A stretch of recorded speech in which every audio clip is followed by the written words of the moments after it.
All right, hey guys, John Hall here, and I wanted to answer some of the more personalized questions you guys had for me, and so I've got a list here that I'm just going to read off, and I'm going to directly answer it to the people that submitted questions, so hopefully this helps. One, what is the profile of a digital marketing professional of the future? Which abilities do they need to work ahead, or at least keep up with changes and innovations that have been emerging? Honestly, the profile of a digital marketer is changing rapidly because marketing is evolving in ways where it affects different departments other than marketing. So when you think about, let's say PR, let's say recruiting, let's say investor communications, all of them have this need for good content to educate the people that matter most to them.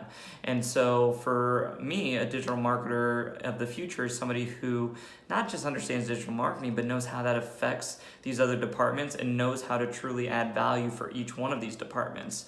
And so I think that you'll start seeing digital marketers take roles where they work in other departments. They get promoted. You're seeing more CMOs get promoted to CEOs than ever before. And so I think it's a great opportunity for people in the marketing field.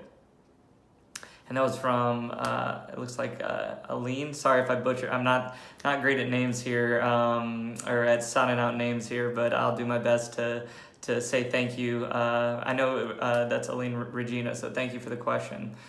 The next question, in your opinion, what is the future of digital marketing with the virtual reality coming up? And this is from Camilla.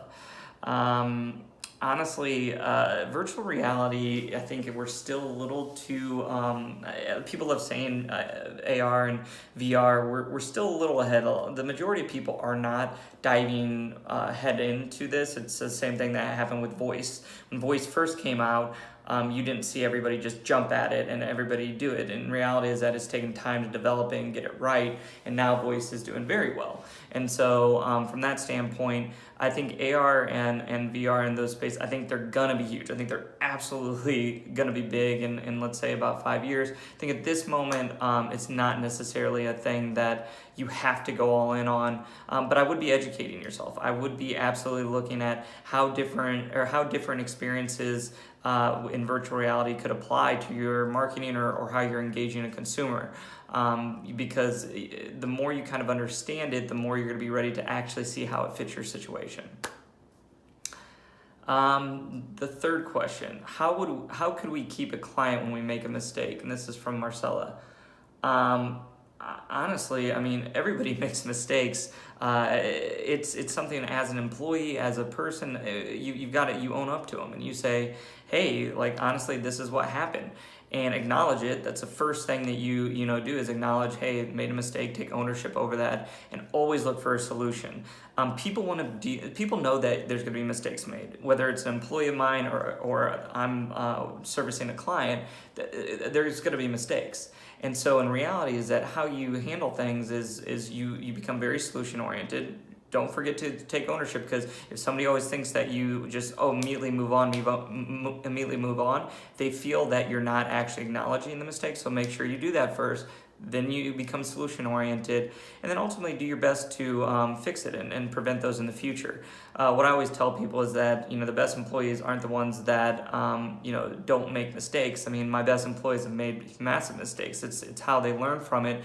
Most of the time in a vendor relationship or in any relationship, as long as you take ownership, you provide solutions, and you actually make an effort to put things in place where that won't happen again, you're probably a better option than having them go find someone else, because you learn from that mistake. Next question.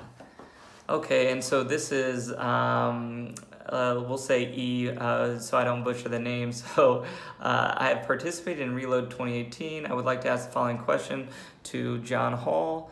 And looks like it got cut off here. Let me go down. All right. Sometimes I have difficulties to meet some customers because they often don't have the well-formatted concept of their own brands. I would like to know how it is possible to assist in the client in this area. Is it better to encourage him to take a step back to improve his concept as a whole, or work with your product or people through digital marketing? I mean, it just depends. I mean, from client to client, like you've got to understand is that when you're working with someone, they have a lot of times more information than you do about a situation. They're going to have their mind made up. As a vendor or as an advisor, like a lot of times when you go in, like you can handle things in a couple different ways. You can handle it in I'm going to be the advisor that completely disrupts, that says, oh, let's change this, let's back up, let's do something. But that's very, very risky. When you make somebody and gamble on that, it can pay off, but it is a gamble. And so what I would say whenever you're advising, and this is it's a good question, just because what he's basically saying is he says that they have a concept of their own brands, and how you can get them to kind of, I guess, think outside the box, or things like that. And what I would just tell you is that with these brands, you have to realize that they have their mind made up a lot of times. They have they have more information than you do. What a lot of times people like myself, when I go in to consult with a brand, I'm there to point out holes. I'm there to be a catalyst to growth, to find opportunities, but I'm not there to completely reinvent the wheel. A lot of times, if you completely start from scratch and you gamble, it can turn out really, really bad. And so what I would tell you is that when you want to find relation points with these brands, you want to make them feel very connected, ultimately to you, so that they can trust you.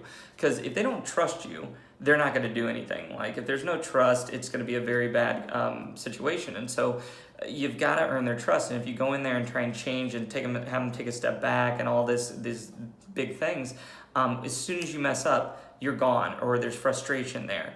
And so with these relationships, the number one thing is trust. So a lot of times, like I'm talking to a brand, I think they should change something massively, and I want to be the cool marketer that gets them to be like, oh, you've got to do this, you've got to do that. But in reality, when it comes down to it, I want to get them from point A to point B. And a lot of times that's a big jump.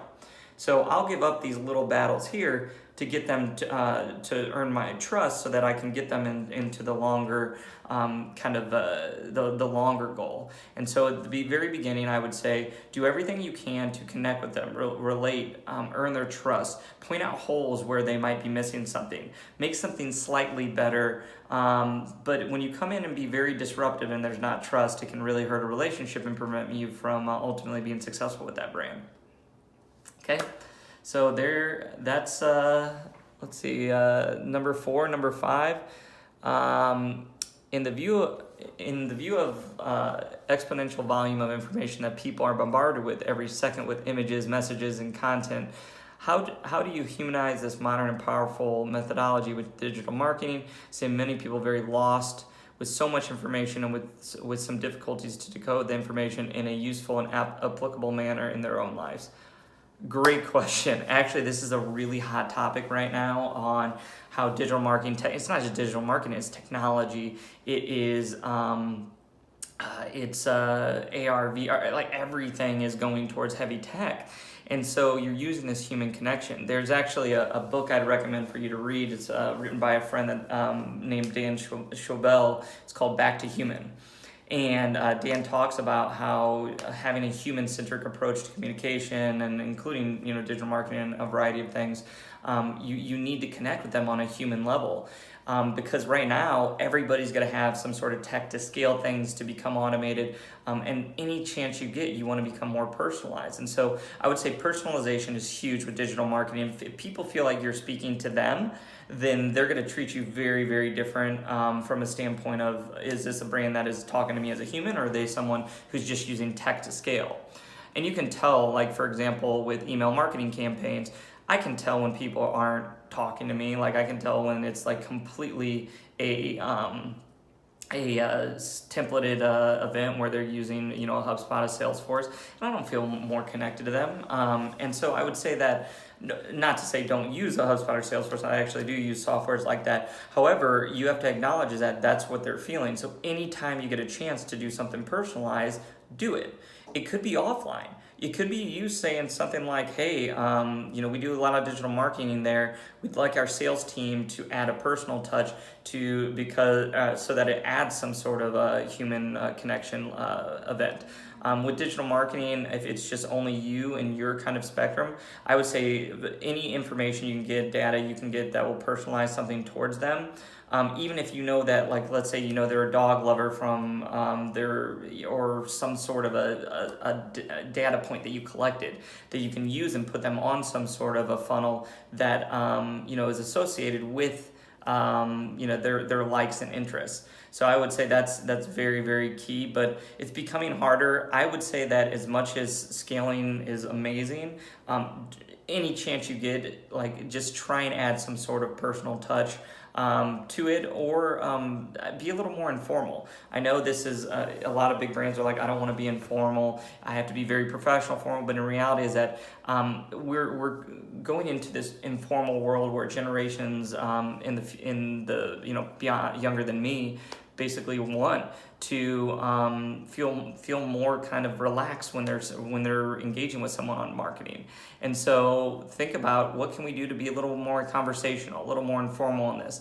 If you go by the rules of professional, I'm going to check the box. Like, don't check the box. Like, and what I mean by don't check the box, we got this campaign done and it's done. We feel like it's sounds great and it's professional. No, what is most important is that did we take a step in this relationship with this customer? Sometimes it's going to be something more informal than something that's so formalized. So, you might be limited working for a larger company, but any chance you get, take it. And that was from, by the way, a professional coach, and I'll call you T since I don't want to pronounce the name. I think it's Teresia. Sorry, I'm doing my best with these names here. Follow below the question for John Hall. How to work digital marketing into social. What is the best way to get leads? The best way to get leads on digital marketing and social just depends on the client. It depends what they're trying to do. What I would say is that there's certain places where it's like e-commerce sites where it's just a very direct direct response method, but I would say direct response methods over time, they go away. And so, and what I mean go away is that even if you're doing pay-per-click or something becomes more competitive, margins shrink. And so when you're trying to get leads, you got to look at short-term leads and long-term leads. And so for long-term leads, you've got to develop funnels that have consistent touch points that bring people back for more. A lot of times people say it's 7 touch points before you should actually get your first sale, or something around there, because you've been able to educate, earn trust on that by that time, and they're going to make a decent decision while being connected to the brand as well. It's been proven that when you do handle it that way, it results in people coming back and being brand advocates rather than just doing a quick purchase and never thinking about the brand again. And so I would say that those touch points are very important. Social, as you've asked here, is just a great way to do that.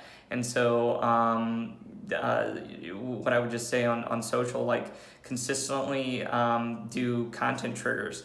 And when I mean content triggers, I think you heard it in my speech, when you ever have this engaging conversation, or your salespeople are talking to these customers, or you gathered some feedback where it was something engaging to that customer or that audience that you're going after, make sure that you use that content and share on social, because a lot of times those are the questions, those are the that's the content that's going to make people feel connected and keep coming back for more. And so I think social plays a very key part in lead nurturing. And so, it's as simple as that, but it really depends on which, what the client's selling. B2C is very different than B2B, and different companies are different how they sell and lead nurture. Let's see. In relation to email marketing campaigns, do you think it's a method that is ending and will soon be replaced by WhatsApp campaigns? This is, I think, Tanya. Do I think this method that's ending that will be replaced by WhatsApp campaigns? I know WhatsApp is huge, obviously, but in reality is that email is still the number one way of how people communicate and make buying decisions. And so social and different platforms are coming up there, and there's going to be trends where WhatsApp is hot as Snapchat, Instagram. There's always going to be these different platforms. Email is still a major way of selling. Do I see that changing soon? It depends. People have been saying email is going to be outplayed for years, but it still hasn't. I would say that still focus on email, but test out WhatsApps, test out Snapchat, test out the different campaigns, see what works, because ultimately it doesn't matter what everybody else is doing. What matters is what works and converts for you, and you need to be dead focused on that. So, all right, so we have, let's see. Okay, so a lot of speakers talk about inbound marketing. Those who are not experts in the subject end up buying that idea, and they only guaranteed digital strategy is inbound. I don't believe that, by the way, but however, in practice, we know that it takes time to get results and sales, and the conversion rate is very low due to various unqualified leads. I see negligence of marketing lectures and publicized search marketing strategies, the so-called SEM experts. Basically this question is how do you see these two strategies, and which one do you see as indispensable? I'm a huge fan of an integrated marketing campaign.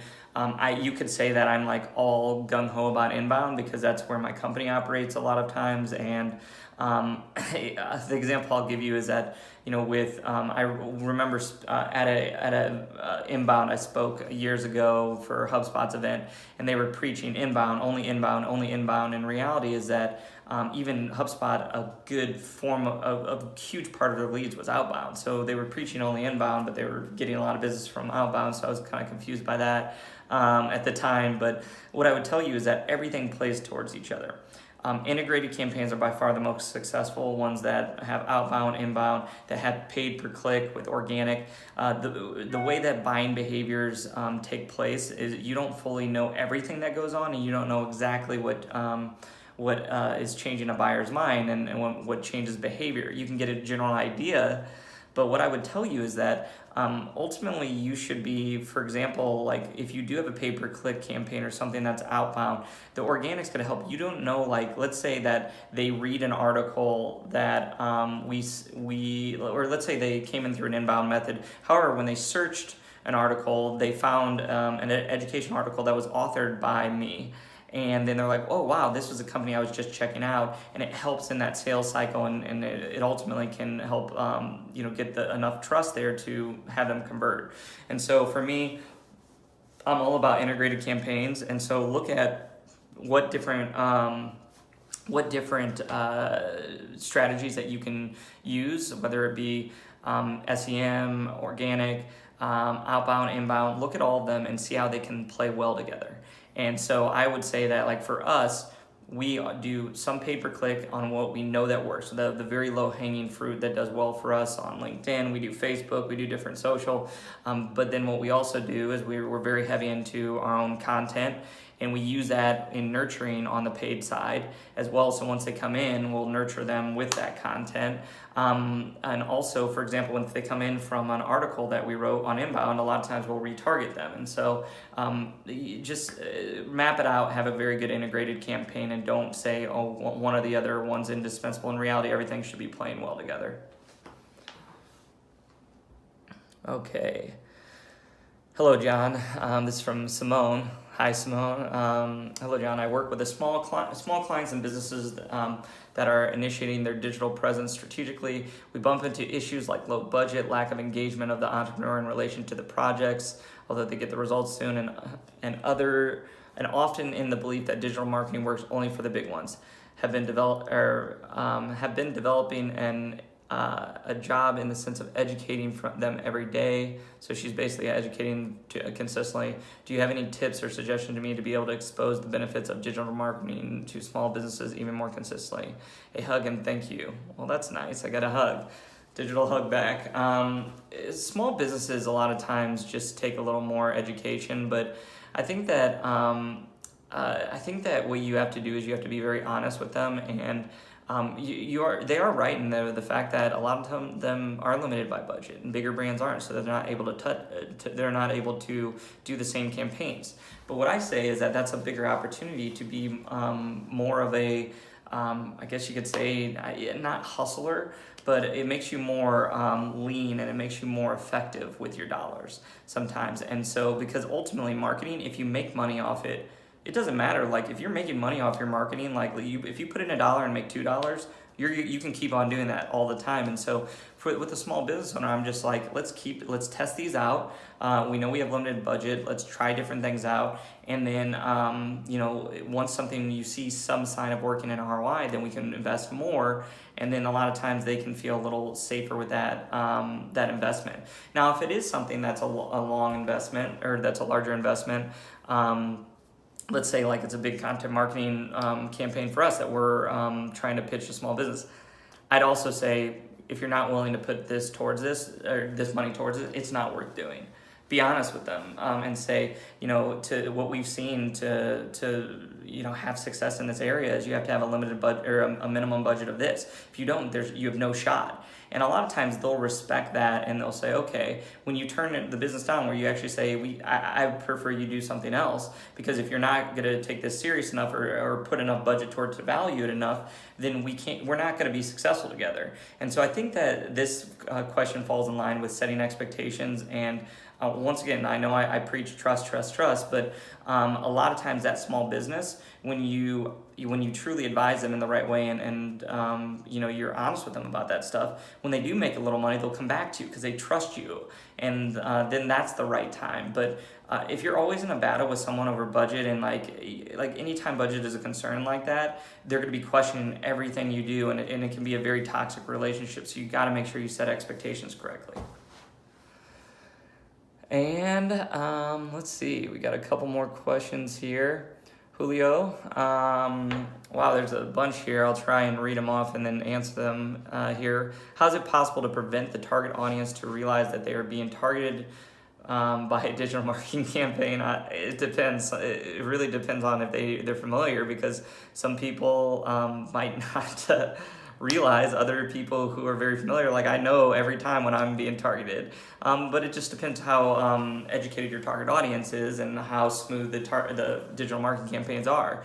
What I would say is, it doesn't matter if you do a good digital marketing campaign. If it's valuable, if it's intriguing, if it's engaging, if it's towards the right audience, it doesn't matter. I don't mind being sold to if it's targeted towards me. I don't mind knowing it's a digital marketing campaign if it's a good. What I absolutely hate is that when it's a campaign that doesn't relate to me, I look at it and I'm like, this is like a banner ad that's just destroying my view. Like those are the things that are frustrating towards me. So I would say be dead focused on creating more engaging campaigns and targeted towards the right people, and then don't worry about it, because even if they do realize, it doesn't matter. It's a good campaign. What is the cost benefit of digital marketing in relation to the cost of the product or service? I don't know. I mean, it just depends on the product and client. It's hard for me to answer a question like that without knowing more details. Which segments have the greatest potential for conversion, and do not yet use digital marketing? I mean, that's a tough question, just because for me, there's so many people not using digital. Like I run into people all the time that aren't being effective with it. A lot of them are like, I would say family-owned businesses are key. Like when you see a family-owned businesses that have done something for years and years and years, a lot of them are still on traditional methods of selling, and they're like, oh, we've known Simone for a month or not a month, 10 years, and this relationship has been good. We shake hands, we have these nice lunches. I mean, they have these relationships that have lasted forever, and they get comfortable there, and then they lose the opportunity on what they can truly do in the marketing area. And so I think that family businesses, those things are traditional style businesses. If you can win them over and show them ROI, it's a huge opportunity. What are the sources of research to identify the trends and best practices? I would just follow people you trust, because a lot of those people who write about trends, I love Rohit Bhargava. He wrote Likeonomics and Non-Obvious. He comes up with a book called Non-Obvious, and it's updated every year on trends. I do trends. If you type in PR trends, digital marketing trends, a lot of my articles for Forbes will show up. So I would type in John Hall and trends, and then I would just, what I would say is just be careful, because a lot of times people just use trends. Like a lot of times people are preaching like VR because it's the cool thing to say. Just be careful on the trend people that talk about trends just to be cool and excited. Listen to the people who are talking about trends, but actually how to use them, how to be effective with them, how to use them the right way, and be realistic. And so just be careful on where you go there. And then now last one. So this is for L, down as the last question. I would like to know if there are any appropriate tools to enlarge the good image of a public company that does not allocate specific funds for this purpose. I would like to know their appropriate tools. Not really, not that I know of, to be honest. Like if you're talking about if there's a technology to make a company's image better, no, not that I'm aware of. I would say that from my standpoint, it's goes back to an integrated approach. Even if you did have a tool to make some sort of an image better, I would say that it wouldn't be as effective so long, because the thing about a brand image is the overall perception of the brand and how people look at it, how people feel, are they connected to it, and you need multiple touch points to truly to improve a brand image. And so I would simply say is that no, there's not a quick fix there. I wish I could tell you there was, but with an integrated approach like I've talked about before, if you do that correctly and you hit search, you hit social, you have email, and they're all working together and playing well, kind of how I told you about how our retargeting and inbound work together, then ultimately you're going to be in really great shape. And so lastly, really just remember this.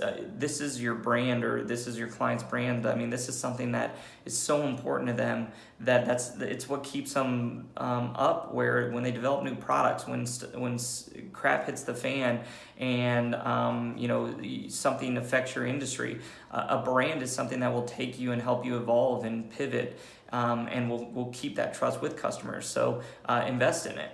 That we have a lot of people that come to us and saying, hey, we want the short wins, and I'm like, no, you need consistent placements, you need consistent wins here, because we're not in it for the short wins. We want to deal with brands that last, or we'll be out of business because we're working with brands that are very short-sighted. And so keep that in mind when you're working with clients or you're working with your own brand. So thank you again for having me. I hope you appreciated. This is about as informal as I do these videos. I didn't get a huge camera crew. I actually just got my cell phone out and reading these as informal as possible, and you're getting very raw answers, not templated. So I hope you enjoyed this, and thank you for having me.